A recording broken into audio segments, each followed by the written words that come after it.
दीपक में अगर फूल बनता है तो तुरंत ही 3 काम शुरू कर दीजिए। इन 3 कामों को करने से आपकी किस्मत बदल जाएगी, भगवान आपसे बहुत प्रसन्न होंगे और आपके सभी बिगड़े काम बनने लगेंगे। भक्तों, 2 दिन पहले संपन्न हुई कथा में बताया कि यदि आपके दीपक में फूल बनता है तो इसे बहुत गंभीरता से लेना चाहिए, क्योंकि यह संकेत है कि परमेश्वर भगवान की कृपा अब आप पर होने वाली है। जो भी कठिनाइयां आपको लंबे समय से परेशान कर रही थी, वे समाप्त होंगी। आप आर्थिक रूप से मजबूत होंगे, आपकी मनोकामनाएं पूर्ण होंगी और भगवान स्वयं आपके घर में वास करेंगे। भक्तों, हमारी बात पे थोड़ा गौर कीजिए। दीपक में फूल कब बनता है और क्यों बनता है? देखिए, जब भगवान आपको कोई संकेत देते हैं, खास तौर पर आपकी पूजा स्वीकार होने के समय, तब दीपक में फूल बनते हैं। वैसे तो भगवान कई प्रकार से संकेत देते हैं, कुछ संकेत हम समझ पाते हैं और कुछ नहीं भी समझ पाते।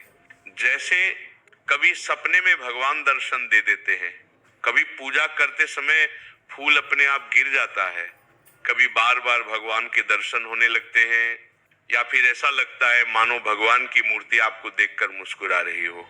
भक्तों, ये सभी संकेत बताते हैं कि आपकी मनोकामना पूर्ण होने वाली है। लेकिन दीपक में फूल बनना एक विशेष संकेत है। ये संकेत सभी को नहीं मिलता, ये केवल उन्हें मिलता है जो भगवान के पक्के साधक होते हैं या जो भगवान के अत्यंत प्रिय होते हैं। ये फूल रोज नहीं बनता, कभी कभार ही बनता है।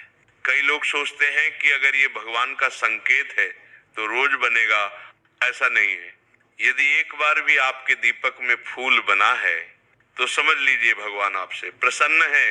खास तौर पर ये फूल साधना काल में, नवरात्रि में, पितृ पक्ष में अधिक दिखाई देता है। ये फूल गोल बाती में भी बनता है और लंबी बाती में भी। कई लोग सोचते हैं कि लंबी बाती में फूल नहीं बनता, ये धारणा गलत है। अब एक और महत्वपूर्ण बात, ये फूल कभी गुलाब जैसा, कभी कमल जैसा, कभी नेत्रों जैसा, कभी चित्र, कभी सूर्य या चंद्र जैसी आकृति में दिखाई देता है। कभी कभी आपको खड्ग या तलवार जैसी आकृति भी दिख सकती है। भक्तों, ये अलग अलग आकृतियां अलग अलग देवताओं के संकेत होती हैं।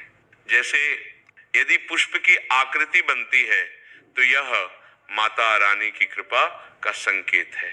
यदि खड्ग या तलवार दिखाई दे तो यह माता काली की उपासना का फल है। महाराज बताते हैं कि दीपक में फूल इसलिए महत्वपूर्ण होता है क्योंकि आपकी पूजा से प्रसन्न होकर भगवान स्वयं आपके घर आते हैं और दीपक के माध्यम से संकेत देते हैं।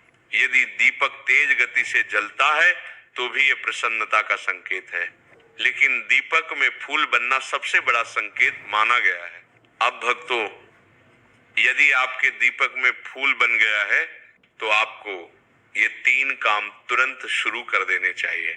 पहला काम, जब तक दीपक जल रहा हो उस फूल को न तोड़ें।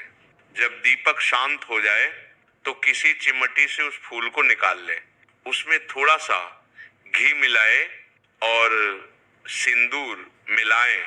यदि आप हनुमान जी या माता काली के भक्त हैं तो उसमें कुमकुम या चंदन भी मिला सकते हैं। इससे रोज तिलक करें। इस तिलक की शक्ति इतनी प्रबल होती है कि आपके कार्य स्वतः बनने लगते हैं, लोग आपके प्रति सकारात्मक सोचने लगते हैं, सामने वाला व्यक्ति आपके अनुसार व्यवहार करने लगता है। जैसे सूर्य का तेज होता है, वैसे ही इस तिलक से आपके चेहरे से सकारात्मक ऊर्जा निकलती है। यदि तिलक न कर सके तो इसे कान के पीछे या गर्दन के पीछे लगा लें।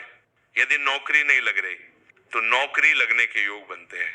जिस समस्या का कोई समाधान नहीं दिखता उसका समाधान मिलने लगता है। दूसरा काम, आपको मंत्र जाप शुरू करना चाहिए, चाहे वो चालीसा हो, सहस्त्र नाम हो या कोई भी मंत्र जिसे आप जपना चाहते हो, महाराज बताते हैं तिलक से आपको लगभग 20% ऊर्जा मिलती है, लेकिन इस समय मंत्र जप करने से 80-90% तक आध्यात्मिक ऊर्जा प्राप्त होती है। मंत्र जप से जो फूल आपको पहले धुंधला दिखता था, वो अब स्पष्ट अनुभव में बदलने लगता है। आप भगवान की उपस्थिति को महसूस करने लगते हैं। तीसरा काम, आपको भगवान को भोग अर्पित करना चाहिए। भक्तों, सभी योनियां, देव योनि, मनुष्य योनि, जीव योनि, सब भोग से ही तृप्त होती है। आप भोग में मिष्ठान, 2 लौंग बतासे या सबसे उत्तम पहली रोटी में थोड़ा सा गुड़ मिलाकर भगवान को अर्पित करें। 15-20 मिनट बाद उसे पूरे घर में बांट दें। भोग अर्पण करते समय आंखें बंद करें और भगवान का आवाहन करें ताकि वे भोग स्वीकार करें। इन 3 उपायों से भगवान स्थायी रूप से आपके घर में वास करते हैं और हर प्रकार की विपत्ति का नाश करते हैं। भगवान की कृपा के 8 लक्षण महाराज बताते हैं। शांति और क्षमा, घोर अपमान के बाद भी मन शांत रहना हरि कृपा का संकेत है। दोष दर्शन से दूर रहना, दूसरों की बुराइयों की बजाय अच्छाइयां दिखने लगे। भीतरी और बाहरी पवित्रता, मन, वाणी और कर्म में शुद्धता, धर्म विरोधी कर्मों से दूरी, भक्ति में बाधक कार्यों से स्वतः विरक्ति, भजन का फल सबको अर्पित करना, अपने भजन का लाभ सबके लिए चाहना, भजन से भी कुछ न मांगना, निष्काम भक्ति की भावना, मान सम्मान से अशक्त रहना, विनम्रता और सरलता, करुणा पर ममता नहीं, सब पर दया पर मोह से मुक्त। भक्तों, यदि ये लक्षण आपके जीवन में प्रकट हो रहे हैं तो समझ लीजिए प्रभु की कृपा आप पर बनी हुई है। जय श्री राम। हरि कृपा सदा बनी रहे।